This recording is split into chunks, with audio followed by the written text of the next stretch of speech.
आज हम पढ़ेंगे lecture number 7 mathematics first second year chapter हमारा चल रहा है फर्स्ट फंक्शंस एंड लिमिट्स। और हमारा जो आज का टॉपिक है वो है कंपोजिशन ऑफ फंक्शंस। ये हमारा आज का टॉपिक है। अब इसका क्या मतलब है? A composite function is created. एक कंपोजिट फंक्शन बनता है कब? when one function is substituted into another function। जब आप किसी एक फंक्शन को सब्स्टिट्यूट करते हैं किसी दूसरे फंक्शन में। अब इसका क्या मतलब है? इसका मतलब ये है कि जब आप किसी एक फंक्शन को किसी दूसरे फंक्शन में एडजस्ट करते हैं, सब्स्टिट्यूट का ये मतलब है एडजस्ट करना, तो वो जो नया फंक्शन क्रिएट होता है उसको कहते हैं कंपोजिट फंक्शन। ठीक होगी बात? If f of x are two functions, then usually composition of function is denoted as f o g of x। अब ये इसका क्या मतलब है सारे का? ये आपको बता रहा है कि डिनोट कैसे किया जाता है। और भी बहुत सारे तरीके हैं, लेकिन आमतौर पर यूजुअली का मतलब आमतौर पर जो हमारी बुक में डिनोट करने का साइन है वो ये है। आगे मैं जाके आपको बताऊंगा कि फर्दर हम इसको ये किस किस की इक्वल है या इसको और कैसे कैसे डिनोट किया जा सकता है। If f of x and g of x are two functions, then usually composition of function is denoted as f o g of x। f o g of x का क्या मतलब है कि आपने f of x में g of x को substitute करना है। जो पहले लिखा होगा उसमें दूसरे फंक्शन को सब्स्टिट्यूट करना है, एडजस्ट करना है। ठीक होगी बात? आगे जाके एग्जांपल में मैं आपको सारी चीजें डिटेल से बताऊंगा। जीओ एफ ऑफ एक्स का क्या मतलब है? अब जी पहले लिखा हुआ है, इसका मतलब होगा कि जी ऑफ एक्स में एफ ऑफ एक्स को सब्स्टिट्यूट करना। ठीक है? F O F of x का क्या मतलब है कि एफ ऑफ एक्स को ही एफ ऑफ एक्स में सब्स्टिट्यूट करना। ठीक होगी बात? इसी तरह जीओ जी ऑफ एक्स का क्या मतलब होगा कि जी ऑफ एक्स को जी ऑफ एक्स में ही सब्स्टिट्यूट करना, उसको अपने ही अंदर फिर कंपोज करना। अब नीचे मैंने एक एग्जांपल भी लिखी है। If f of x is equal to x plus 1 and g of x is equal to 2x plus 3, दो फंक्शन आपको गिवन होंगे जैसे यहाँ पे एग्जांपल में दिए हुए। Find f o g of x। हमें क्या फाइंड करना है? f o g of x। f o g of x का मैंने आपको बताया है कि क्या मतलब है कि f अगर पहले लिखा हुआ है ना, g बाद में लिखा हुआ है, f में g को कंपोज करना, g को कंपोज करना। तो जो पहले लिखा होगा, अब इसका जब सॉल्यूशन स्टार्ट करेंगे देखेंगे तो जो पहले लिखा होगा वो फंक्शन इधर देखें। f of x is equal to किसकी इक्वल एग्जांपल में दिया हुआ है? x plus 1। f of x किसकी इक्वल दिया हुआ है? x plus 1। आपको फाइंड क्या करना है? f o g of x, ये आपने फाइंड करना है। अब f o g of x, इसको और हम क्या लिख सकते हैं?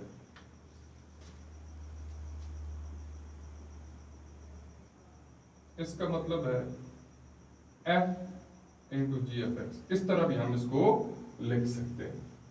ये आगे जाके मैं अभी इस एग्जांपल के बाद आपको रफ पे सारा कुछ बता दूंगा। f o g of x और क्या लिखा जा सकता है? f into g of x। अब पहले क्या लिखा हुआ है? f है। f का फंक्शन लिखें दोबारा। Now f of x is equal to x plus 1। अब आपको चाहिए क्या? आपको चाहिए f into g of x। Bracket में मतलब चाहिए g of x। आपके पास ब्रैकेट में है क्या? x। ठीक है? आपको चाहिए क्या? g of x। तो मैं इस x को रिप्लेस कर देता हूं g of x से। Replace x by g of x। तो दोनों तरफ रिप्लेस करना पड़ेगा। तो क्या आ जाएगा? f into g of x is equal to, इधर भी x की जगह क्या आ जाएगा? g of x plus 1। अब g of x की वैल्यू क्या दी हुई? 2x plus 3। वो इस तरफ पुट कर दें तो क्या आ जाएगा? 2x plus 3 plus 1 तो ये आपके पास क्या आ गया है 2x प्लस 4। तो ये हमने f into g f x find कर ली, मतलब f और जी एफ एक्स फाइंड कर लिए। ये बिल्कुल सिंपल से मैंने फंक्शन लिए और आपको बताया। इसी से रिलेटेड हमारे पास एक्सरसाइज 1.2 में क्वेश्चन नंबर 1 है जो हम आज डिस्कस करेंगे। अच्छा, इस क्वेश्चन को स्टार्ट करने से पहले मैं ये थोड़ी सी और आपको इंफॉर्मेशन दे देता हूँ कि F o g f x कोई एमसीक्यूज में आ जाता है बाज़ औक़ात, तो आपको पता होना चाहिए कि F o g f x को क्या क्या हम लिख सकते हैं। इसको हम F into g f x इस तरह भी लिखा जा सकता है और एफ जी इंटू एक्स इस तरह भी लिखा जा सकता है, और हम इसको सिंपली एफ जी इस तरह भी लिख सकते हैं। ठीक होगी बात।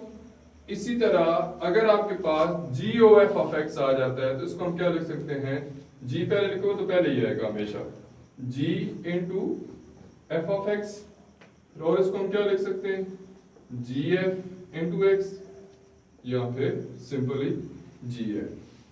ठीक होगी बात। अगर आपके पास F O F of X है तो आप इसको क्या लिख सकते हैं F into F of X, और हम इसको क्या लिख सकते हैं F into F of X इस तरह भी लिख सकते हैं। ब्रैकेट बाद में लगा दें सिर्फ एक्स के साथ। हम इसको और क्या लिख सकते हैं एफ इंटू एफ, जिसका मतलब क्या है एफ स्क्वायर, इस तरह भी हम इसको लिख सकते हैं। एफ ओ एफ एफ एक्स का मतलब एफ स्क्वायर भी है। ठीक है, ये चीजें एमसीक्यूज के हवाले से आपको पता होना चाहिए। आप जान चुके होंगे कि जी ओ जी एफ एक्स को हम क्या क्या लिख सकते हैं, G into g f x, जी इंटू जी सिर्फ एक्स के साथ ब्रैकेट लगा दें, या सिंपली जी इंटू जी लिख दें, एक्स भी लिखने की जरूरत नहीं है। इसका क्या मतलब हो जाएगा जी स्क्वायर। ये सारे कंपोजिशन ऑफ फंक्शन को डिनोट करने का तरीका है। हम जो ज्यादातर यूज करेंगे वो ये यूज करेंगे, ये पहले वाले दो।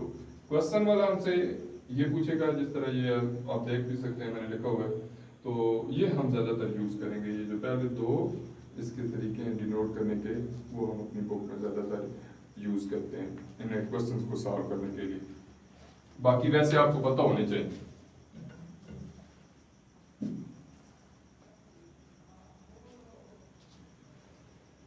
अच्छा, एक्सरसाइज 1.2 में क्वेश्चन नंबर 1 है।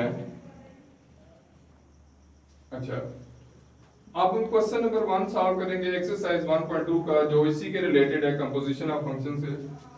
इस क्वेश्चन में कहता है कि real valued functions are defined below. ये नीचे उसमें कुछ फंक्शन मुझे दिए हुए हैं, इसके 4 पार्ट्स हैं, जिसमें से मैंने सिर्फ 2 पार्ट्स को यहाँ पे डिस्कस किए, सिर्फ 2 पार्ट्स हम सॉल्व करेंगे। अच्छा, कहता क्या है find f o g f x, एक बात, g O F of x दूसरी बात पूछ रहा है, F O F of x तीसरी बात पूछ रहा है, जी ओ जी एफ एक्स चौथी बात पूछ रहा है। हमसे 4 चीजें वो पूछ रहे हैं, और नीचे इसी तरह उसने 4 पार्ट्स भी दिए हैं, जिसमें से मैंने सिर्फ यहाँ पे 2 को लिखा है। इन्हीं 2 को सॉल्व करूंगा, जो बाकी 2 होंगे वो फिर आप खुद सॉल्व करेंगे। ठीक होगी बात। अच्छा, अब हम पहले का सॉल्यूशन स्टार्ट करते हैं।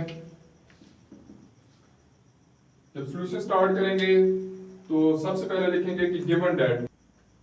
अच्छा, अब हम सबसे पहले पार्ट सॉल्व करते हैं, फिर इसका सॉल्यूशन।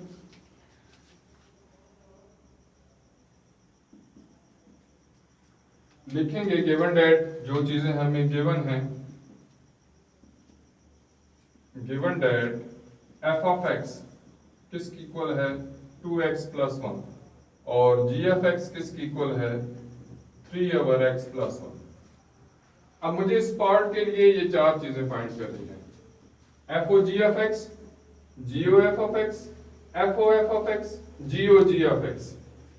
सबसे पहले मैं फाइंड करता हूं F o g f x, A part.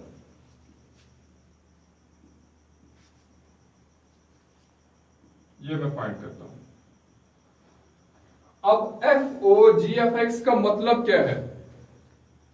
F o g f x का मतलब है कि मैंने क्या फाइंड करना है, F into g f x. ऐसे भी तो लिख सकता हूं ना, अभी आपको बताया मैंने, मतलब ये मैंने फाइंड करना है f into g of x. इसमें और इसमें कोई फर्क नहीं है, ठीक होगी बात। अब यहां पे आपने सबसे पहली बात जो देखनी है वो ये देखनी है कि यहां पे पहले फंक्शन कौन सा लिखा है, f लिखा हुआ है या g लिखा हुआ है। तो f लिखा हुआ है तो f का फंक्शन नीचे लिखें।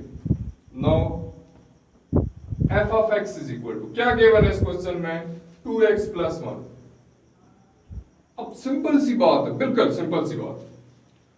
आपको चाहिए f into g of x, मतलब ब्रैकेट में क्या है g ऑफ x, इधर ब्रैकेट में क्या है x, तो ब्रैकेट में होना चाहिए g ऑफ x। तो मेरी जो रिक्वायरमेंट है वो पूरी हो जाएगी। तो मैं क्या करता हूं, इस x को रिप्लेस कर देता हूं g ऑफ x से, दोनों तरफ क्या लिखेंगे, replace x by g of x। x को रिप्लेस कर दें g ऑफ x से, f into g of x is equal to 2 into g of x plus 1। दोनों तरफ सिर्फ x की जगह g ऑफ x लिखे। Is that clear. अब आ गया आपके पास f into g of x। अब इस तरफ हम क्या करते हैं, जो g ऑफ x की वैल्यू दी हुई है इस पार्ट में वो पुट कर देते हैं। क्या वैल्यू दी हुई है आपको, 3/x प्लस 1, वो पुट कर दें यहां पे। अब सिंपली इसको आप सॉल्व कर लें तो ये हमारा f into g of x find हो जाएगा, मतलब f o g of x find हो जाएगा, जो हमारा पहला पार्ट है। सॉल्व करें इसको, f into g of x, ये मल्टीप्लाई कर दें तो क्या आ जाएगा, 3 मल्टीप्लाई बाय 2 6 और x प्लस 1 प्लस 1, यहां से x प्लस 1 को एलसीएम ले लें, इधर x प्लस 1 मौजूद है तो ये 6 इसी तरह आ जाएगा। यहाँ पे 1 के नीचे कुछ भी नहीं है, मतलब 1 ही है ना, तो ये x प्लस 1 सारे का सारा 1 के साथ आके मल्टीप्लाई हो जाएगा। तो ये इसको सिंप्लीफाई कर लें तो x प्लस 7 बन जाएगा, ऊपर 6 प्लस 1 7, x प्लस 7 और x plus 1।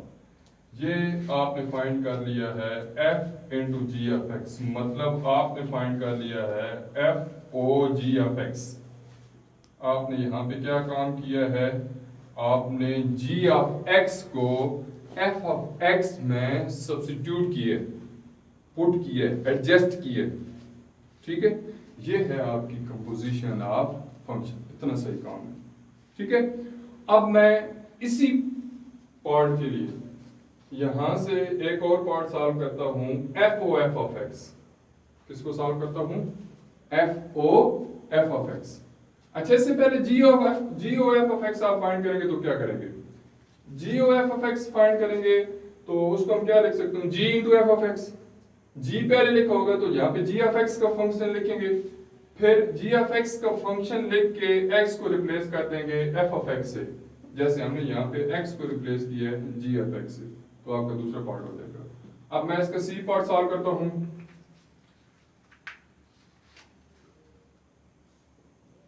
F O F of x, ये मैं फाइंड करता हूं। अब F O F of x का क्या मतलब है, Here, आपने फाइंड क्या करना है, F O F of X. इसका मतलब है कि मैंने क्या फाइंड करना है, F into F of X. आप इसको इस तरफ लिख सकते हैं, ठीक होगी बात। अब पहले क्या लिखा हुआ है, एफ लिखा हुआ है, तो एफ का फंक्शन लिखें जो इस पार्ट में आपको गिवन है। इस पार्ट में गिवन है एफ ऑफ एक्स किसकी इक्वल है, 2x plus 1। Here F of X is equal to 2x plus 1। अब आपको ये चाहिए तो ब्रैकेट में क्या लिखा हुआ है, एफ ऑफ एक्स, इधर ब्रैकेट में क्या है, x, तो किससे रिप्लेस करेंगे, सिंपली x को रिप्लेस करेंगे किससे, एफ ऑफ एक्स से। Replace x by F of X, इस x की जगह एफ ऑफ एक्स लिखते हैं और इधर भी x की जगह एफ ऑफ एक्स लिखते हैं। तो इधर क्या आ जाएगा आपके पास, f into F of X, और इधर एफ ऑफ एक्स की वैल्यू पुट कर दें। क्या दी हुई है वैल्यू आपको, इस पार्ट में आपके पास एफ ऑफ एक्स की वैल्यू 2x प्लस 1 है, तो वो यहां पे पुट कर दें। अब इसको मल्टीप्लाई करा दें, क्या आ जाएगा 4x प्लस 2 प्लस 1, तो ये क्या आ जाएगा 4x प्लस 3। तो ये आपके पास आ गया f into F of X. इसका क्या मतलब है f o f of x, क्या आ गया आपके पास 4x प्लस 3। अब इस पार्ट में क्या हुआ है, आपने f ऑफ x को f ऑफ x में ही पुट किया, सब्स्टिट्यूट किए, फंक्शन को फंक्शन के अंदर ही कंपोज किए। ठीक हो गई बात। इसी तरह आप इसका b पार्ट सॉल्व करेंगे खुद, और d पार्ट आप इसका सॉल्व करेंगे g और g ऑफ x, जो इसका थर्ड पार्ट है। नेक्स्ट लेक्चर में मैं आपके इसके जो थर्ड पार्ट है उसमें g और f ऑफ x सॉल्व कर दूंगा, और g और g ऑफ x भी सॉल्व करके आपको दे दूंगा, फिर आपको उनका भी आइडिया हो जाएगा। तो जो आज का हमारा लेक्चर है उसका इख्तिताम यहाँ पर ही होता है। नेक्स्ट लेक्चर में इसका थर्ड पार्ट और फिर आगे हम चलेंगे, एक और पार्ट भी चलेगा, आपको इसका सॉल्व करवा दूंगा। थर्ड पार्ट के बारे में हम इसका बी पार्ट और डी पार्ट डिस्कस करेंगे। इसके बाद पर हम आगे एक आध क्वेश्चन और कंपोजिशन ऑफ फंक्शन के बारे में करेंगे, ताकि आपको बिल्कुल इसकी क्लियर हो जाए। आज के लिए इतना ही काफ़ी है। नेक्स्ट लेक्चर में मिलेंगे इंशाल्लाह, तब तक के लिए अल्लाह हाफिज़।